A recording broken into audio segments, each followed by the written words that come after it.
Hi everyone, day 30 of 30 days weight loss ఛాలెంజ్లో ఈరోజు ఏం ఫుడ్ తీసుకున్నా చూపిస్తానండి. మార్నింగ్ 10 AM ఏబీసీ జ్యూస్ అయితే తీసుకున్నాను. ఇది తాగి ఒక ½ గ్యాప్ ఇచ్చిన తర్వాత బ్రేక్ఫాస్ట్ అయితే చేస్తాను. ఈరోజు బ్రేక్ఫాస్ట్లోకి కొన్ని సీడ్స్ తీసుకున్నాను, అలాగే బ్రెడ్ ఆమ్లెట్ అయితే తీసుకున్నానండి.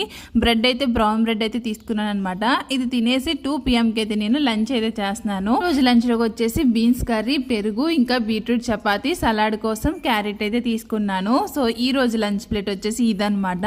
ఇది తినేసిన తర్వాత 5 to 6 లోపల అయితే డిన్నర్ అయితే చేస్తాను కదండి. అయితే నేను కాఫీ, చియా ఫుడ్డింగ్ అయితే తీసుకున్నానండి. ఇది మార్నింగ్ టైం తీసుకోవచ్చు, లేదంటే ఈవినింగ్ టైం కూడా తీసుకోవచ్చు అనమాట. ఇదైతే నేను ఫస్ట్ టైం చేసుకున్నాను, చాలా బాగుంది. ఇందులో మనం కాఫీ వేసాం, చియా సీడ్స్, యాపిల్, నట్స్ ఇవన్నీ వేసుకున్నాం అనమాట.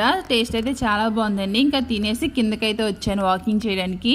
పిల్లలైతే సైకిల్ తీసుకొచ్చారండి, ఇంకా వాళ్ళు సైకిల్ తొక్కుంటా ఉన్నారు. నా వాకింగ్ అయితే 10,000 స్టెప్స్ పూర్తయిపోయింది. 14 కోసం వెయిట్ చేయండి. నచ్చితే లైక్ చేయండి. Bye bye.